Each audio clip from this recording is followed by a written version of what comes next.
Hello मेरे प्यारे साथियों। तो कैसे हैं आप लोग? हमें हमें उम्मीद है कि आप लोग अच्छे होंगे। सो दोस्तों, बहुत जल्द ही पैरामेडिकल एंट्रेंस एग्ज़ाम 2023 का फॉर्म फिलअप होने वाला है। तो देर किस बात की, लग जाइए प्रिपरेशन में, ताकि जिस तरह से ट्वेल्थ में गर्दा उड़ाएं उसी तरह से पैरामेडिकल एंट्रेंस एग्ज़ाम में भी गर्दा उड़ाएं और बेस्ट रैंक लाएं, ताकि अच्छे गवर्नमेंट कॉलेज में सिलेक्शन हो सके, जिसमें कोर्स करने में कोई दिक्कत ना हो। सो दोस्तों, आज फाइनली लेकर आ गया हूँ पैरामेडिकल एंट्रेंस एग्जाम 2023 का सोशल साइंस का। किसका? तो सोशल साइंस का इंपॉर्टेंट पीवाई की क्वेश्चन, मतलब प्रीवियस ईयर क्वेश्चन पेपर का सेट 6 लेकर आ गया हूँ। क्या? सेट 6 लेकर आ गया हूँ। और जो सेट 1 से लेकर 5 तक ना देखें, कृपया चैनल के प्ले लिस्ट में चले जाएँ और वहाँ से देख सकते हैं। और जो इस चैनल पर नए होंगे, कृपया चैनल को सब्सक्राइब करके बेल आइकन को दबा देंगे, ताकि नोटिफिकेशन सबसे पहले पहुँचता रहे, जिसमें याद करने में कोई दिक्कत ना हो।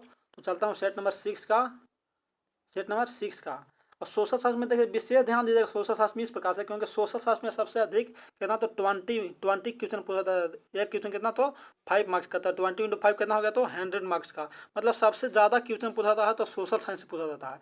ऐसे तो साइंस में भी पूछा जाता है, लेकिन साइंस में कितना, 25 क्वेश्चन पूछा जाता है। लेकिन इसमें तीनों क्वेश्चन, साइंस हो गया, फिजिक्स हो गया, केमिस्ट्री हो गया एंड बायोलॉजी हो गया, तीनों मिला करके देता है कितना, 25 क्वेश्चन।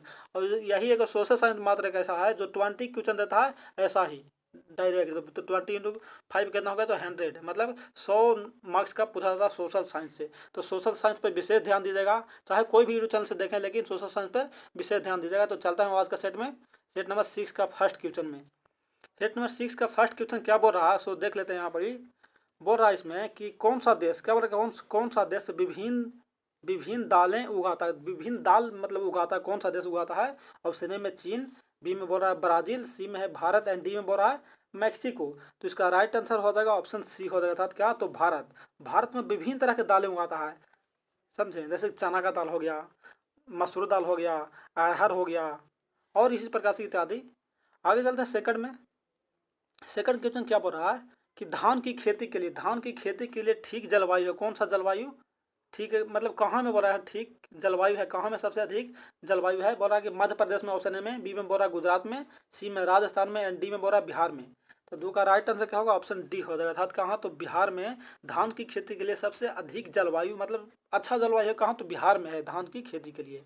आगे चलते हैं तीसरा क्वेश्चन में। तीसरा क्वेश्चन इस प्रकार से है कि भारत के किन राज्यों में गन्ना सबसे अधिक पैदा किया जाता है? गन्ना मतलब क्या होता, बोला तो उसको केतारी बोलते हैं उसको बोलचाल की भाषा में। तो उसको गन्ना बोल रहा है कि सबसे ज़्यादा पैदा होता है कहाँ, तो ऑप्शन ए में दिया है क्या, बिहार और यूपी। यूपी मैंने उत्तर प्रदेश, बी में दिया है यूपी और राजस्थान, सी में है आंध्र प्रदेश और जम्मू कश्मीर, डी में है पंजाब और हिमाचल प्रदेश। तो 3 का राइट आंसर क्या होगा, ऑप्शन ए हो जाएगा। अर्थात क्या, तो बिहार और उत्तर प्रदेश में बोल रहा है कि गन्ना सबसे अधिक पैदा किया जाता है, सबसे अधिक उपज होता है, उत्पादन किया जाता है। आगे चलते हैं चौथा क्वेश्चन में। चौथा क्वेश्चन इस प्रकार से बोल रहा है कि भारतीय संविधान का सबसे बड़ा स्रोत, क्या बोल रहा है कि भारतीय संविधान का सबसे बड़ा स्रोत निम्नलिखित में से कौन सा है? ऑप्शन ए में भारतीय शासन अधिनियम 1935, ऑप्शन बी में बोल रहा है कि ब्रिटिश संविधान, सी में है अमेरिका का संविधान, और डी में क्या बोल रहा है, थोड़ा सा ऊपर कहते हैं, डी में बोल रहा है कि भारतीय शासन अधिनियम 1919। तो फोर का राइट आंसर क्या होगा, इसका राइट आंसर हो जाएगा ऑप्शन ए हो जाएगा। अर्थात क्या, तो भारतीय शासन अधिनियम नियम 1935। क्या बोला था कि भारतीय संविधान का सबसे बड़ा स्रोत कौन सा है? तो इसका राइट आंसर हो जाएगा ऑप्शन ए, अर्थात भारतीय शासन अधिनियम 1935। भारतीय संविधान का जनक कौन है पता है आप लोग? डॉक्टर भीमराव अम्बेडकर। आगे चलते हैं पांचवा क्वेश्चन में। पांचवा क्वेश्चन इस प्रकार से बोल रहा है कि कृष्णदेव राय द्वारा, क्या बोला, कृष्णदेव राय द्वारा लिखित, क्या बोला, अमुक्त माल्यबद्ध, अमुक्त माल्यद किस भाषा का ग्रंथ है? ये जो लिखा गया है कौन सा भाषा का ग्रंथ है? ऑप्शन ए में संस्कृत, बी में तमिल, सी में तेलुगु एंड डी में बोल रहा है कन्नड़। तो 5 का राइट आंसर हो जाएगा ऑप्शन सी हो जाएगा। क्या, तो ये जो लिखा गया है कि कौन भाषा में, तो तेलुगु भाषा में लिखा गया है। कौन? तेलुगु भाषा में। किनको द्वारा लिखा गया है? तो कृष्णदेव राय के द्वारा लिखा गया है। आगे चलते हैं छठा क्वेश्चन में। छठा क्वेश्चन इस प्रकार से है कि निम्नलिखित में से कौन एक पाकिस्तान का प्राप्त नहीं है? यहाँ देखिए विशेष ध्यान दीजिएगा, इसमें नहीं और हाँ में, इसमें ज़्यादा कन्फ्यूज होता है, मतलब कन्फ्यूज किया जाता है। पाकिस्तान का प्रांत नहीं है। ऑप्शन ए में है पंजाब, बी में क्या बोला आज़ाद कश्मीर, सी में सिंध और डी में क्या बोला बलूचिस्तान। तो 6 का राइट आंसर क्या होगा, ऑप्शन बी हो जाएगा। अर्थात क्या, तो आज़ाद कश्मीर है जो पाकिस्तान का प्रांत नहीं है। कहाँ, बल्कि किसका है, तो भारत का प्रांत है कश्मीर। आगे चलते हैं 7वां क्वेश्चन में। भारत में सर्वप्रथम महिला शासक थी, सबसे महिला शासक कौन थी? ऑप्शन ए में चांद बीबी, सी में है रानी लक्ष्मीबाई, डी में है जीनत महल और डी में क्या हो रहा है रजिया बेगम। तो 7 का राइट आंसर हो जाएगा ऑप्शन डी हो जाएगा। 7 कौन? तो रजिया बेगम। भारत में सर्वप्रथम महिला शासक थी रजिया बेगम। आगे चलते हैं 8वां क्वेश्चन में। लोकसभा का सदस्य बनने के लिए कम से कम कितनी उम्र होना चाहिए? उम्र सीमा कितना होना चाहिए? ऑप्शन ए में 20 वर्ष, बी में है 25 वर्ष, सी में है 30 वर्ष एंड डी में बोल रहा है 35 वर्ष। तो आखिर इसका रियल सीमा कितना होना चाहिए? इसको रियल सीमा होना चाहिए 25 वर्ष होना चाहिए। लोकसभा का सदस्य बनने के लिए न्यूनतम उम्र होना चाहिए कितना? तो 25 वर्ष होना चाहिए। आगे चलते हैं 9वां क्वेश्चन में। भारत के राष्ट्रपति के कार्यकाल की अवधि है, मतलब भारत का राष्ट्रपति कार्यकाल का अवधि कितने साल का है? 1 2 3 4 5 6। तो इसका 9 का राइट आंसर हो जाएगा ऑप्शन सी हो जाएगा। कितना? तो 5 वर्ष का। भारत के राष्ट्रपति के कार्यकाल कितना है? तो 5 वर्ष का है। आगे चलते हैं 10वां क्वेश्चन में। भारतीय सेना के सर्वोच्च सेना नायक हैं, मतलब भारतीय सेना के सर्वोच्च नायक कौन होते हैं? भारत के राष्ट्रपति या भारत के प्रधानमंत्री या भारत के रक्षा मंत्री या उच्च न्यायालय के मुख्य न्यायाधीश। तो 10 का राइट आंसर हो जाएगा ऑप्शन क्या हो जाएगा? ऑप्शन ए हो जाएगा। क्या? भारत के राष्ट्रपति। सेना के सर्वोच्च सेना नायक कौन होता है? भारत के राष्ट्रपति होते हैं। 10 का ये हो जाएगा। आगे चलते हैं 11वां क्वेश्चन में। 11वां क्वेश्चन इस प्रकार से बोल रहा है कि क्या बोला? लालॉन्ग वाइल्ड लाइफ, क्या बोला? वाइल्ड लाइफ सेंचुरी कहाँ स्थित है? वाइल्ड लाइफ सेंचुरी कहाँ में स्थित है? ऑप्शन ए है उड़ीसा में, बी में है गुजरात में, सी में है बिहार में एंड डी में बोला कहाँ? तो असम में। तो 11 का राइट आंसर हो जाएगा ऑप्शन डी अर्थात कहाँ? तो असम में। लालॉन्ग वाइल्ड लाइफ सेंचुरी असम में स्थित है। आगे चलते हैं 12वां क्वेश्चन में। चंद्रगुप्त बसदी, क्या बोला? चंद्रगुप्त बसदी मंदिर स्थित है कहाँ में? चंद्रगुप्त बसदी मंदिर स्थित है।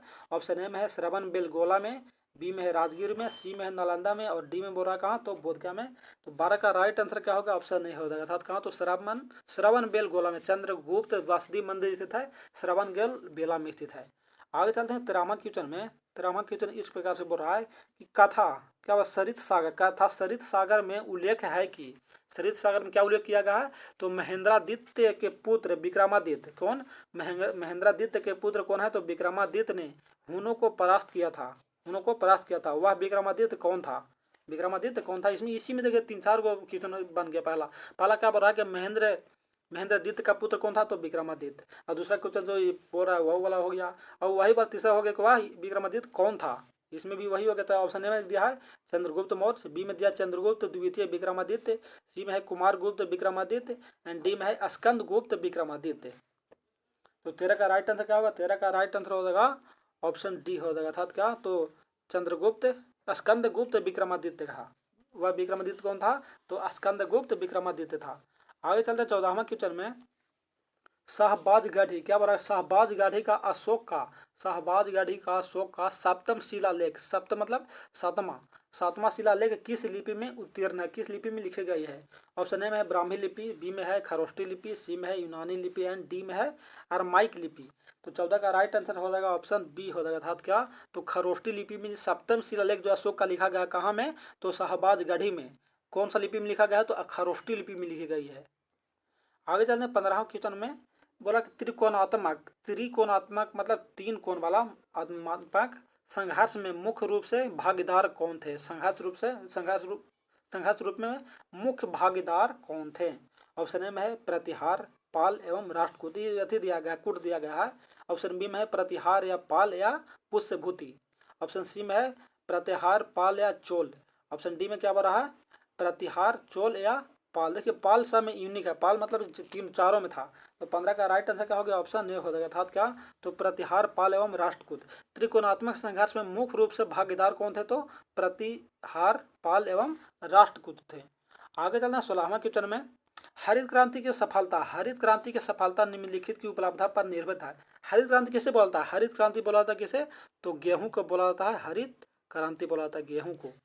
बोला कि निम्नलिखित उपलब्धता पर निर्भर है। ऑप्शन ए में क्या है? बीजों की उच्च पैदावार पर, बी में है पर्याप्त सिंचाई सुविधा पर, सी में है रासायनिक उर्वरक एवं कीटनाशक पर एंड डी में बोला इनमें से सभी। तो 16 का राइट आंसर क्या होगा? ऑप्शन डी हो जाएगा क्या? तो इनमें से सभी। जो गेहूं है हरित क्रांति वो क्या बोला क्या सफलता उपलब्धता किस पर निर्भर है? तो सभी पर निर्भर है। बीजों की उच्च पैदावार पर, पर्याप्त सिंचाई पर, रासायनिक उर्वरक एवं कीटनाशक पर। इसलिए इसका राइट आंसर हो जाएगा ऑप्शन डी। आगे चलते हैं 17वां क्वेश्चन में।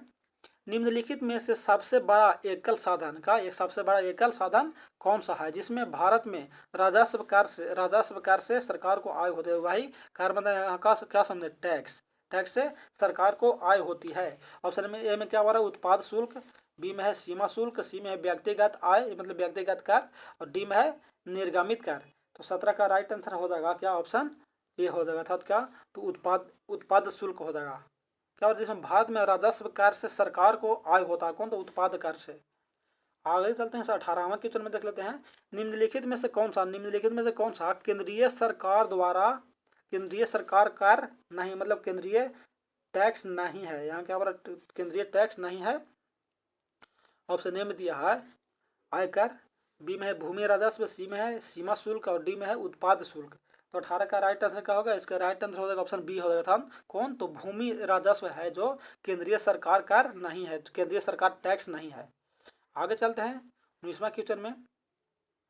19वां क्वेश्चन इस प्रकार से है कि भारत से निर्यात होने वाली सबसे महत्वपूर्ण वस्तु है, कौन सा सबसे महत्वपूर्ण वस्तु है जो भारत से निर्यात होता है।